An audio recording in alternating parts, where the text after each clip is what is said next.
Well, hi there. Greetings and salutations. After reviewing my work from last night, I decided I had to re-upload this. One of my subs informed me that it looked like I had filmed on a potato. That's a very astute, observation, because I'm filming off of a russet potato. Being from Idaho, we get some good sized potatoes to film off of. Should be high quality. I mean, it is 4K at a 60 frames per second. So russet potato has pretty good quality.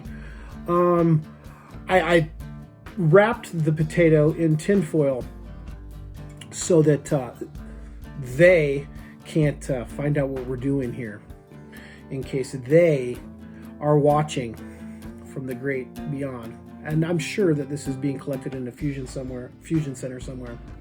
But anyway, the topic of today is how to escape a cult and regain your consciousness.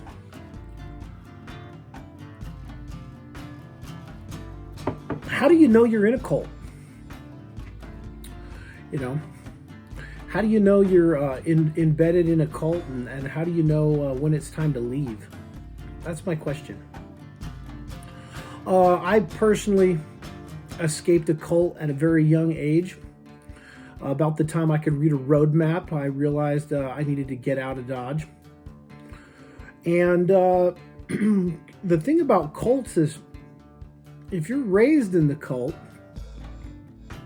and everybody in the community and the family are members, how do you really know when you're in and when it's time to leave?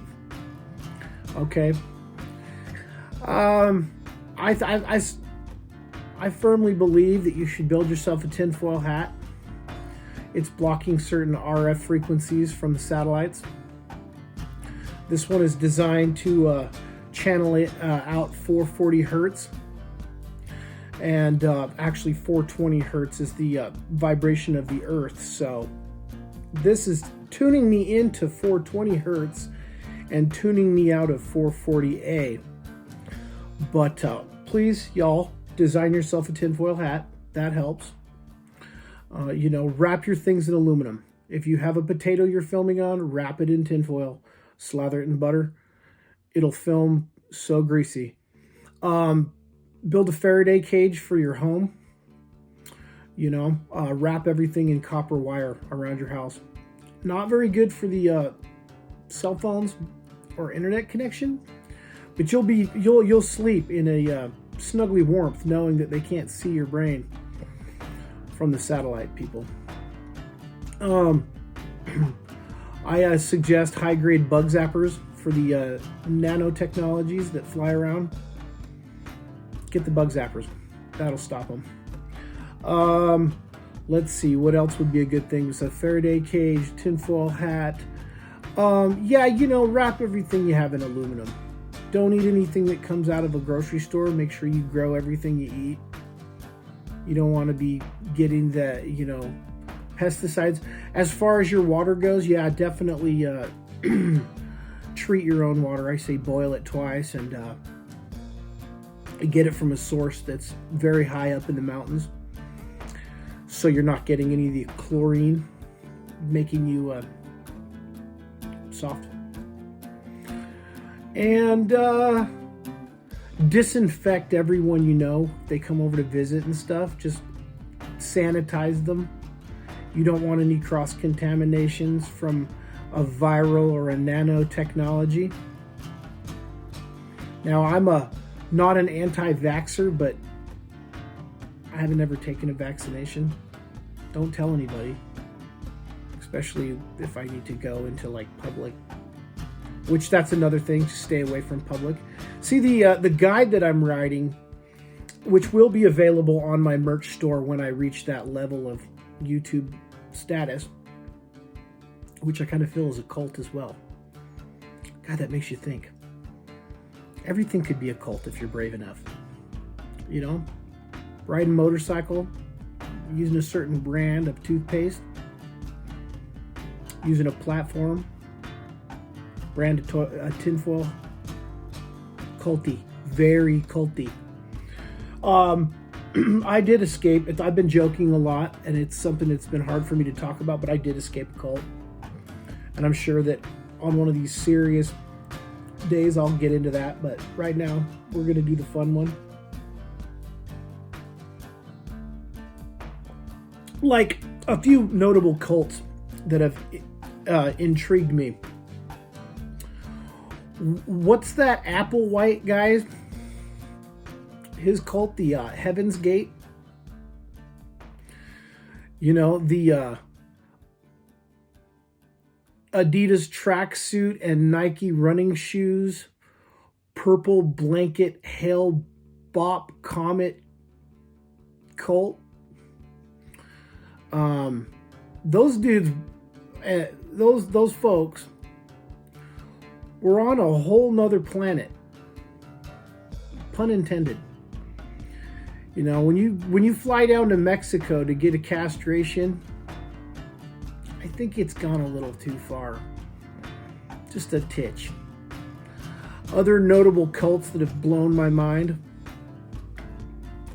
We can't forget old Charlie. Crazy Uncle Charlie. Looking for the bottomless pit down in, Death Valley. That's interesting. I mean, anybody that's fascinated with true crime or anything knows about the Manson family. And old Charlie will tell you, well, I never committed a crime in my life. I think he claims to have stole a handful of dimes and done all these years in prison for it. Well, anyway, dude, if you get into the extended version, Crazy Charlie, you're kind of nutty, buddy. Like, come on now. If your favorite book is How to Win Friends and Influence People, and you're reading it multiple times from the prison library, yeah, I would relook into things. Yeah, when you can get all these beautiful women to basically do what you don't say just by thinking it, kind of culty. So there's a lot to dive into that one.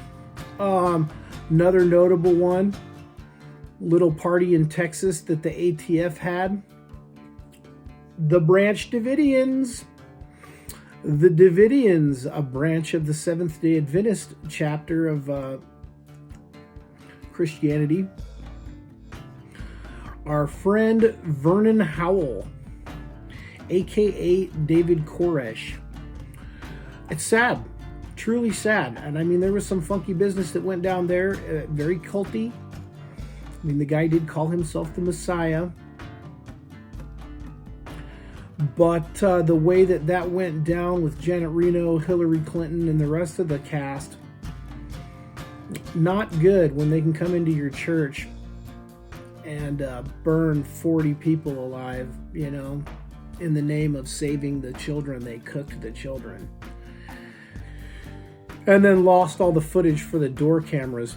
Who shot first? Who shot John? Well, kind of culty, Dave.